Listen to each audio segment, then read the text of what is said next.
I've been an autopsy assistant for 14 years. I've seen bodies in every conceivable state of decomposition. Trauma victims so mangled they had to be identified through dental records. Drowning cases bloated beyond recognition. I've watched pathologists crack open rib cages, remove organs, weigh brains, and document cause of death with clinical precision. In this profession, you learn quickly that death is messy, organic, and always explainable. There are no mysteries, only insufficient data. At least, that's what I believed until December 18, 2019, when they brought in the body of Marcus Webb. I work at the King County Medical Examiner's Office in Seattle, Washington. It's a busy facility, processing anywhere from 25 to 40 bodies a week depending on the season. Winter is always busier. People slip on ice, elderly die from flu complications, holiday depression drives up suicide rates. We operate in 2 main autopsy suites, each equipped with stainless steel tables, overhead surgical lights, specimen containers, and the ever-present hum of industrial ventilation systems trying to manage the smell. My name is Daniel Torres, and I've been the senior diener. That's the German term for autopsy assistant since 2012. Before that, I worked in the morgue at Harborview Medical Center, handling body transfers and processing death certificates. I fell into this line of work almost by accident. I'd been studying forensic science at the University of Washington when my professor recommended me for an internship at the medical examiner's office. I discovered I had a stomach for it, and more importantly, a fascination with the puzzle aspect. Every body tells a story. Every wound, every organ failure, every chemical imbalance leaves clues. My job is to help the forensic pathologists read those clues. The morning of December 18th started normally. I arrived at 7:15 a.m., changed into my scrubs in the locker room, and checked the day's schedule on the whiteboard in the prep area.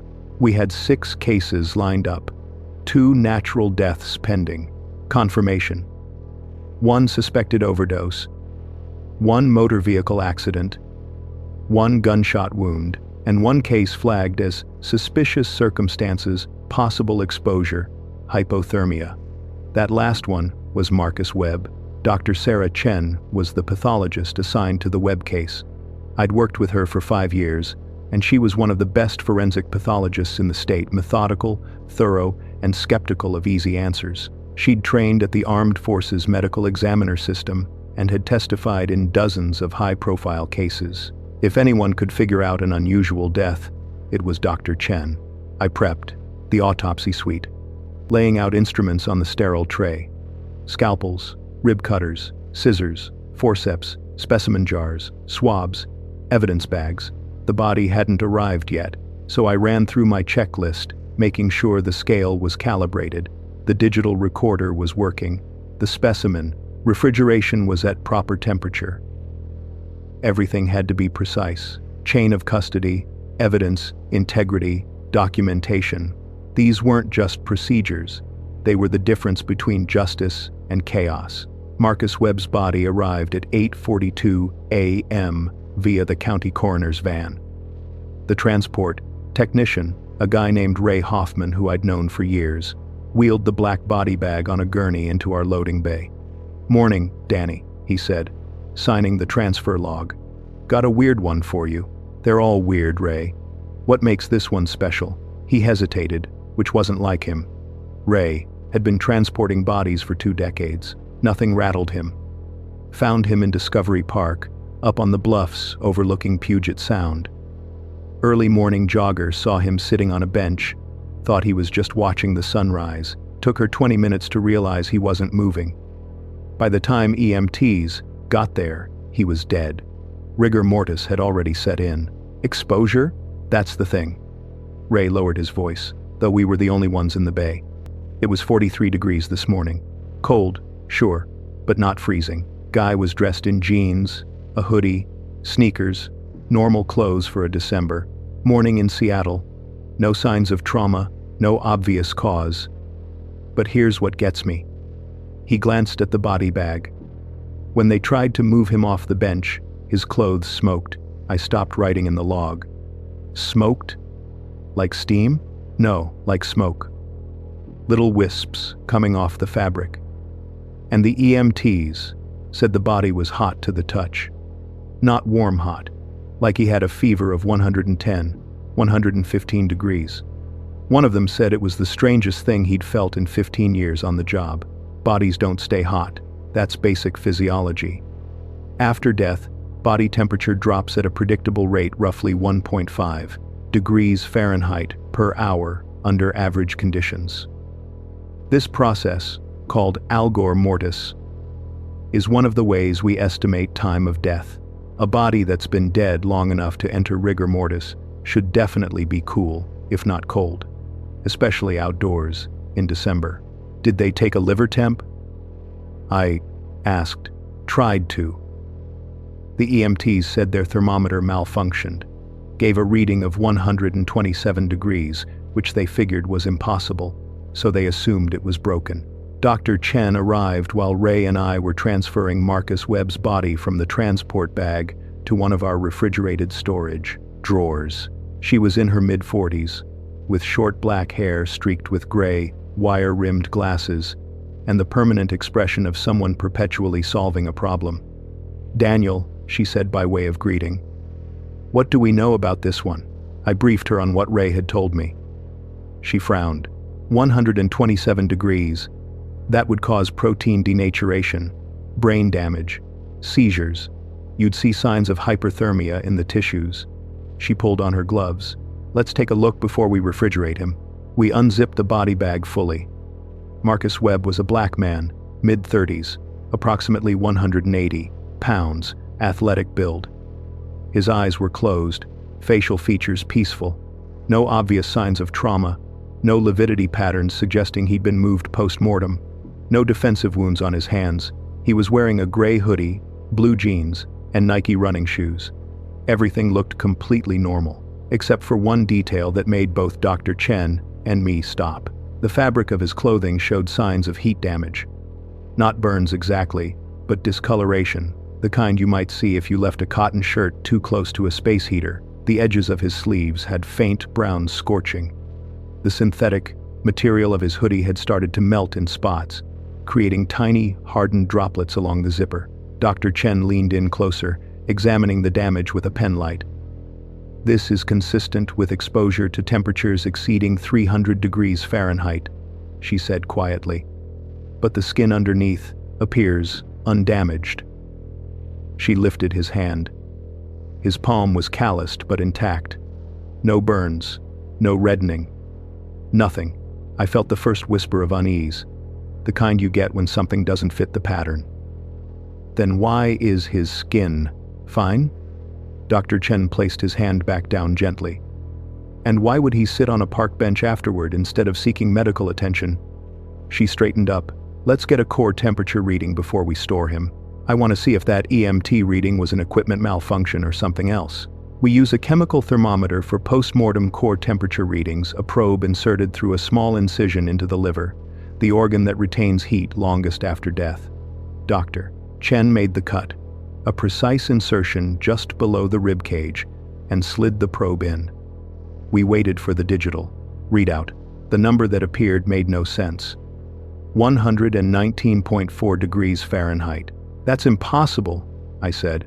Dr. Chen pulled the probe out, checked it, reinserted it. Same reading. She tried a different probe. 119.8 degrees Fahrenheit. She tried a third location, higher in the liver, 121.2 degrees Fahrenheit. We stood there in silence, staring at the numbers. A normal living human has a core body temperature of 98.6 degrees Fahrenheit. Anything above 104 degrees Fahrenheit is considered dangerous hyperthermia. Above 107 degrees Fahrenheit, proteins begin to denature, organs fail, brain cells die. No human can survive sustained temperatures above 110 degrees Fahrenheit, and Marcus Webb had been dead for at least 3 hours. His body should have been cooling, not maintaining temperatures that would kill a living person. "Equipment malfunction," Dr. Chen said, but she didn't sound convinced. 3 different probes can't all be malfunctioning the same way. "Let me check the calibration." She went, to test the probes against known temperature standards. They all worked perfectly. "Dr. Chen," I said slowly, "I can feel heat coming off him." She looked at me sharply, then moved her hand close to Marcus Webb's chest without touching it. I watched her expression change. "You're right. Radiating. Heat. Daniel, I've done over 3,000 autopsies. I've never seen anything like this." We refrigerated the body and agreed to proceed with the full autopsy at 10 a.m. after Dr. Chen had a chance to consult with the medical examiner's office director and review Marcus Webb's preliminary information from the death scene investigation. I spent the next hour trying to focus on other tasks, but my mind kept returning to that impossible temperature reading. I'd seen bodies that stayed warm due to environmental factors, someone who died in a hot tub, or a house fire victim where residual heat remained in the tissues. But Marcus Webb died outdoors, in 43-degree weather. He'd been sitting on a cold metal bench. Everything about his body should have been cooling rapidly. At 9:45 a.m., I received a call from Dr. Chen's office. "Daniel, can you pull all available information on Marcus Webb from the case file, family contact, medical history, circumstances of death, everything we have?" The file was thin. Marcus Webb, age 34, software engineer at Amazon, lived alone in a Fremont apartment. No spouse, no children. Emergency contact listed his mother, Patricia Webb, who lived in Portland. No significant medical history on record. Last doctor visit was a routine physical 3 years ago. No medications, no known allergies, no hospitalizations. The death scene report was more interesting. Police had interviewed the jogger who found him, a woman named Kelly Martinez. According to her statement, she'd been running her usual route through Discovery Park around 6:30 a.m. when she saw Marcus sitting on the bench, facing the water. She'd thought nothing of it. People often came to watch the sunrise. She'd run past, completed her loop, and passed the bench again. Around 7 a.m., he was in the exact same position, hadn't moved at all. She'd called out a greeting. No response.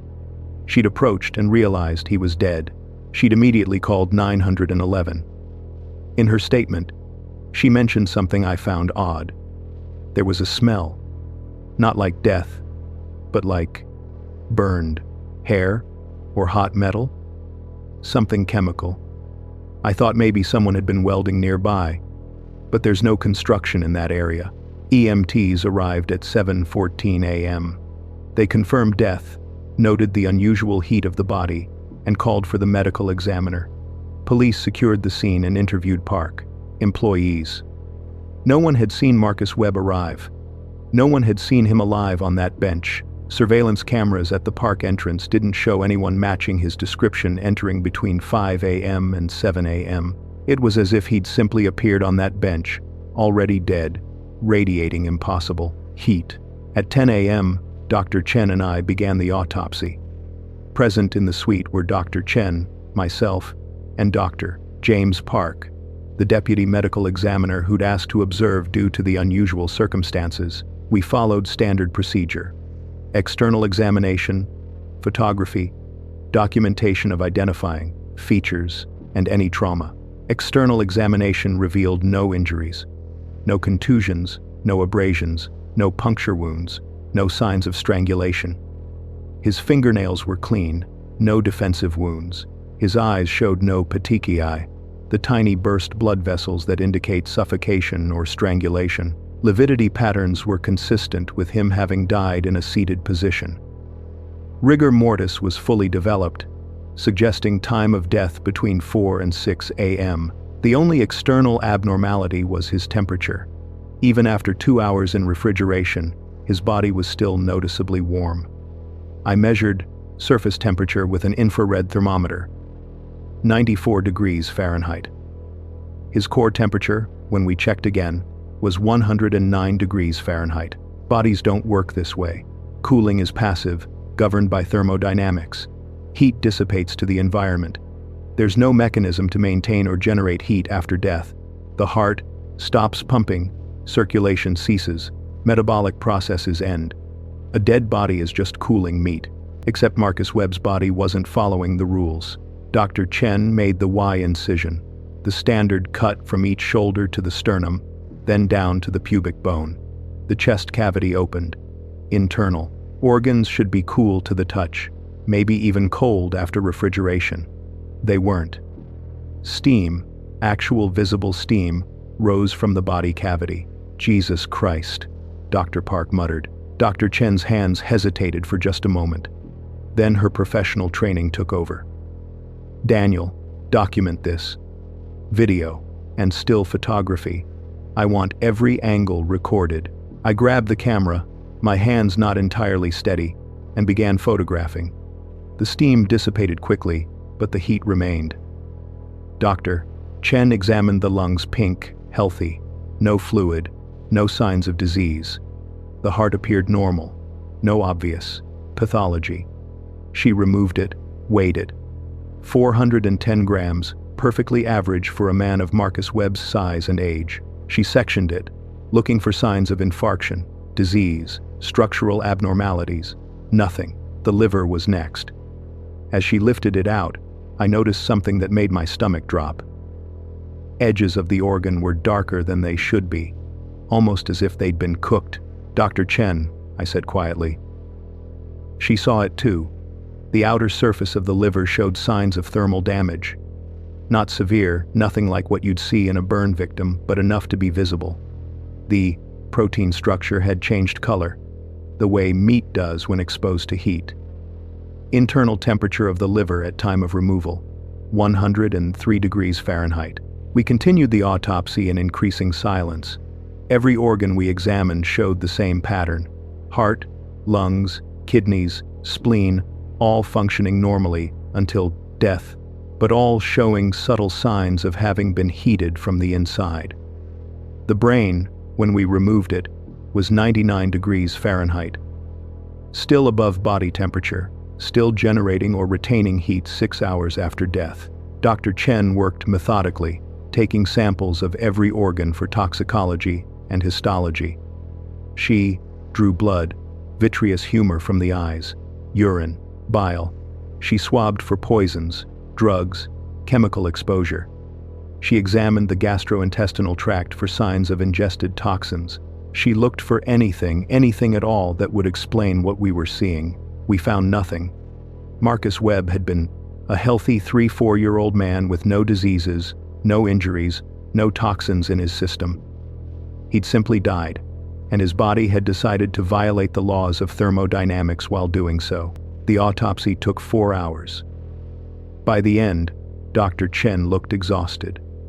Cause of death is undetermined pending toxicology and microscopic examination, she said into the recorder. Manner of death is undetermined. Notable findings include unexplained elevated post-mortem body temperature and thermal alteration of internal organs inconsistent with external heat exposure. She clicked off the recorder and pulled down her mask. Daniel, in 18 years of forensic pathology, I have never seen anything like this. Not even close. What do we tell the family? I asked. The truth. We don't know what killed him. Yet, she looked at the body on the table, now sutured closed. But I'm going to find out. Over the next 3 days, Dr. Chen became obsessed with the Marcus Webb case. Toxicology came back clean.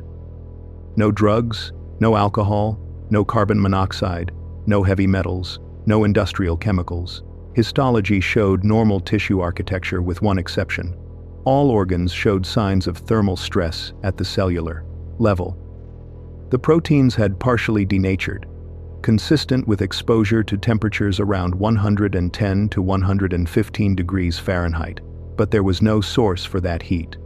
No fever-causing illness, no environmental exposure, no metabolic disorder that could generate those temperatures. Dr. Chen consulted with endocrinologists, infectious disease specialists, even a physicist from the University of Washington who specialized in thermodynamics. No one had an explanation. On the 4th day, I was processing another body when Dr. Chen called me to her office. She looked like she hadn't slept. Papers and Medical journals covered every surface. Her computer screen displayed a scientific article. Spontaneous human combustion. Medical fact or urban legend. "I know what you're thinking," she said before I could speak. "And no, I haven't lost my mind. But look at this." She pulled up a case study from 2010. An 82-year-old man in Ireland was found dead in his living room, his body almost completely incinerated. The fire was isolated to him, minimal damage to surrounding furniture. The coroner ruled it spontaneous human combustion. "Dr. Chen," I said carefully, "spontaneous human combustion is pseudoscience. The wick effect explains those cases. Clothing ignites from an external source. Body fat melts and feeds the fire like a candle. I know. I've read all the debunking literature. But Marcus Webb's case doesn't fit that pattern. There was no ignition source. His clothes show heat damage, but there was no fire. His body was generating heat, Daniel, generating it, hours after death. That's impossible. I know, but it happened." She pulled up another file. "I've been looking at other unexplained autopsy cases. There are a handful, very few, but they exist where bodies maintained elevated temperatures post-mortem with no clear explanation. A case in Pakistan in 2014, one in Scotland in 1998, 3 cases in Japan between 2005 and 2011, all healthy individuals, all sudden deaths, all with body temperatures that defied normal post-mortem cooling rates. What's the connection? That's the problem. There isn't one. Different ages, different ethnicities, different circumstances of death. The only commonality is the thermal anomaly." I sat down in her guest chair. "So what are you saying?" "That Marcus Webb spontaneously combusted." "But didn't?" "I'm saying something happened in his body at the cellular level that generated extreme heat. Something we don't understand, something that might have killed him." She leaned back, rubbing her eyes. "I'm writing up the case report for the Journal of Forensic Sciences, and I'm ruling the cause of death as sudden unexplained death associated with endogenous hyperthermia of unknown origin. The family is going to want answers. I know, but I can't give them answers I don't have." She closed the laptop. "Daniel, I need you to do something for me. Marcus Webb's personal effects are still in evidence. I want you to go through them again. Look for anything unusual, medications he didn't disclose, supplements, energy drinks, anything that might have affected his metabolism." I went to the evidence locker and retrieved Marcus Webb's belongings. Wallet with credit cards and $47 in cash. Keys to a Subaru Outback and an apartment. iPhone 11, locked. A smartwatch, dead battery. And a small journal, the kind you buy at Barnes & Noble. I opened the journal. The first few pages were mundane grocery lists, work notes, a reminder about his mother's birthday. Then, about 3 weeks before his death, the entries changed. November 26. Started feeling off today. Not sick exactly, just warm. All the time. Thermostat at home says 68 degrees, but I'm sweating. Checked for fever. Must be stress from the new project at work. November 28, Thanksgiving at Mom's. She commented that I felt hot when she hugged me. I laughed it off, but I'm starting to worry. Still, no fever on the thermometer, sleeping with the window open even though it's 40 degrees outside. December 3, went to urgent care. Doctor ran blood tests. Everything came back normal. She said maybe early menopause symptoms. I'm a 3-4-year-old man. Asked if I was taking any new supplements or medications. I'm not. She prescribed anxiety meds. I didn't fill the prescription. December 7. This is getting worse. I can feel it now. This heat inside me. It's not a fever. It's like my core temperature is rising, but the thermometer doesn't show it. Touch my skin and it feels normal. But inside, I'm burning. Went swimming at the gym pool. The cold water felt amazing, but the heat came back within an hour. December 11. Can't sleep. The heat is constant now. I tried taking cold showers 3 times today. Nothing helps. My hands shake. My heart races. But every medical test says I'm fine. I'm not fine. Something is wrong with me. Something is very wrong. December 15. I think I'm dying. Not like cancer or heart disease dying. Something else. I can feel my body changing, heating up from the inside. Last night I woke up and my sheets were singed. Like I'd been sleeping on a hot plate. I don't know what to do. Who do I tell? Who would believe me? December 17. Final entry. If someone finds this, I want you to know I tried to get help. I saw 3 doctors, 2 specialists. Everyone said I was healthy. But I'm not. My body is killing me with heat. I can't control.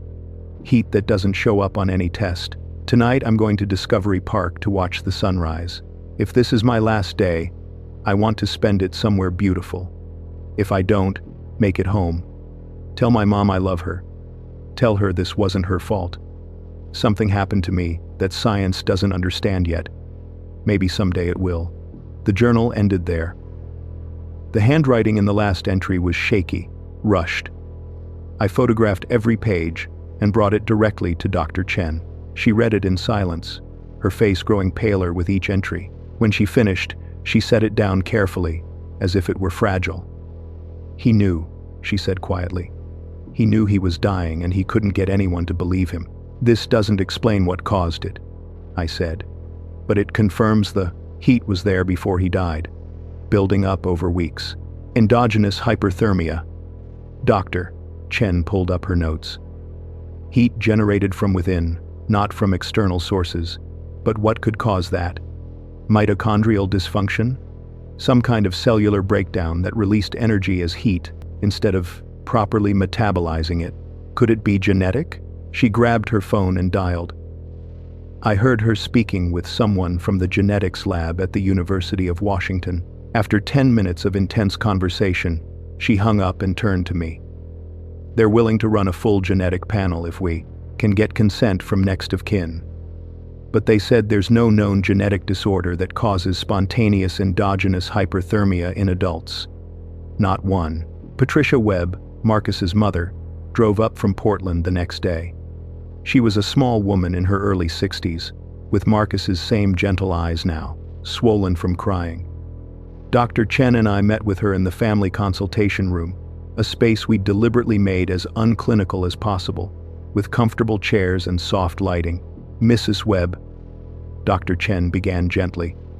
First, I'm so sorry for your loss.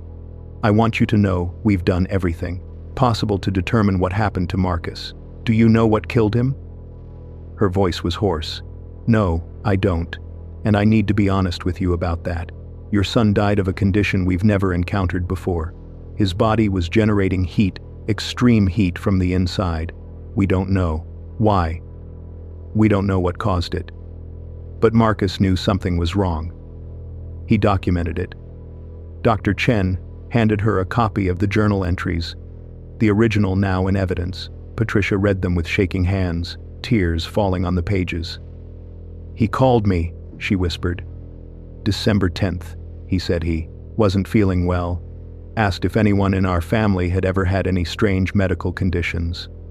I told him, no, we're healthy. Heart disease runs in my husband's family, but Marcus's father died in a car accident. Nothing medical. She looked up.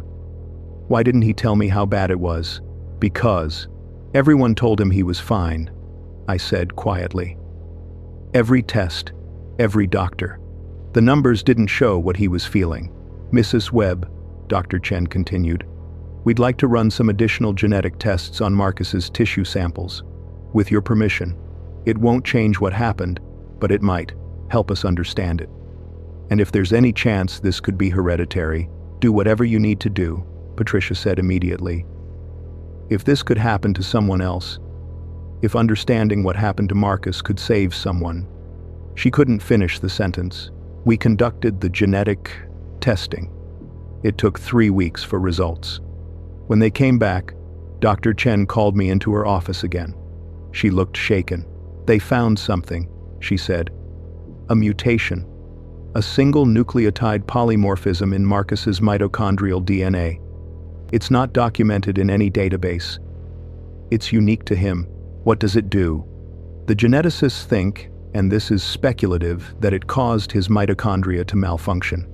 Instead of producing ATP efficiently, they released energy directly as heat. Normally, mitochondria generate some heat that's part of how we maintain body temperature. But this mutation might have caused them to become dramatically less efficient, releasing almost all their energy as heat instead of usable cellular energy.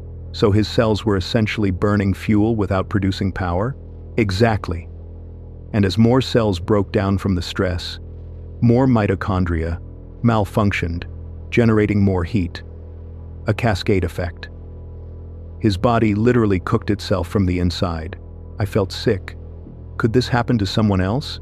The mutation was spontaneous, not inherited. Patricia Webb tested negative, but spontaneous mutations happen all the time. Most are harmless. This one, she trailed off. This one was fatal, and because it's so rare, because we've never seen it before, there's no treatment. Even if Marcus had been hospitalized, I don't think we could have saved him. What do we put on the death certificate? Dr. Chen pulled up the form on her computer. In the cause of death field, she typed, acute mitochondrial dysfunction resulting in uncontrolled endogenous hyperthermia secondary to spontaneous mtDNA mutation. In the manner of death field, natural. It was technically correct.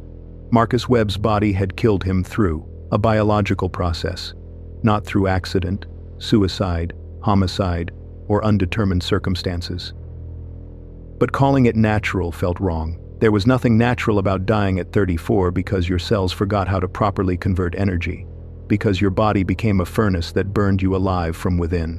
While every medical test said you were perfectly healthy, we released Marcus Webb's body to his mother for burial on January 8, 2020.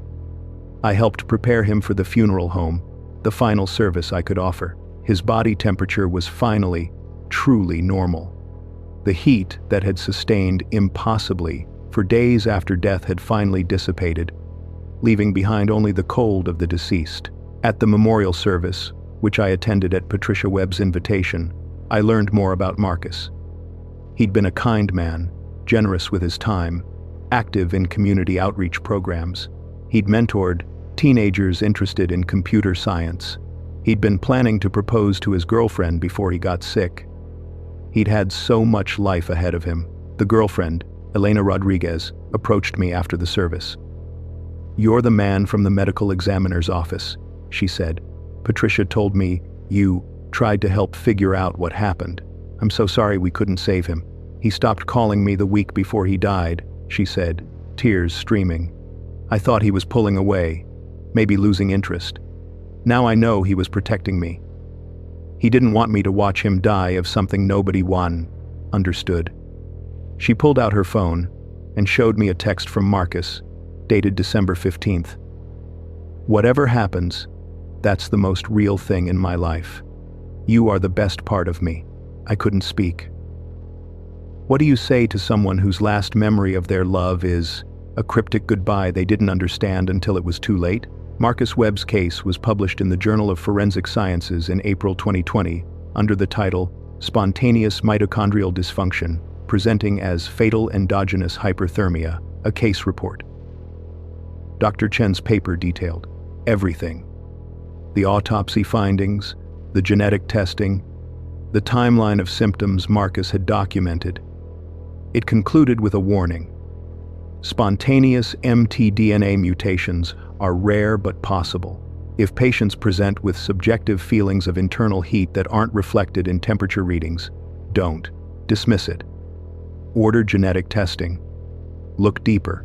The paper got attention in the medical community. I've been contacted by 3 other forensic pathologists since then, each describing similar cases they'd encountered but couldn't explain. One in Germany, one in South Korea, one in Brazil. Bodies that maintained elevated post-mortem temperatures. Patients who reported burning from within. Deaths that defied explanation until genetic testing revealed mitochondrial mutations. We're not alone. Marcus Webb wasn't alone.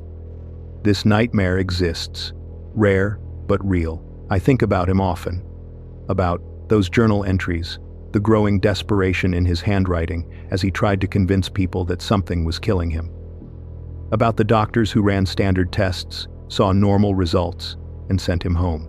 About the last morning of his life, sitting on that bench watching the sun rise over Puget Sound, his body temperature climbing toward levels incompatible with life, alone because he knew no one would believe him if he tried to explain what was happening. I've been an autopsy assistant for 14 years. I've seen death in all its forms, but Marcus Webb's case is the one that haunts me. Not because it was gruesome or violent, but because it was scientifically impossible right up until the moment we proved it wasn't. His death taught me that the human body still holds mysteries we haven't solved, that sometimes the most terrifying things aren't supernatural, they're biological processes gone catastrophically wrong in ways we never imagined possible. Every time I prep for an autopsy now, I remember Marcus Webb. I remember that heat rising from his body cavity like a final breath. I remember the desperate words in his journal, his plea to be believed. And I remember Dr. Chen's voice when she closed his case file. We like to think we understand death, but sometimes death shows us just how little we really know. Marcus Webb burned from the inside out, and science is still trying to understand why. That's what haunts me, not ghosts or demons or supernatural forces. Just the cold, terrifying reality that our own bodies can betray us in ways we don't have names for yet. That's my most terrifying case. Not because of what I saw, but because of what it means. Because it could happen again. Because somewhere, right now, someone might be feeling that same internal heat, visiting doctors who run tests that show nothing wrong, writing their own desperate journal entries that no one will believe, until it's too late, until they end up on my table, radiating impossible warmth, their body telling a story that science doesn't have the vocabulary to explain. That's the real horror, not the unknown, the unknowable.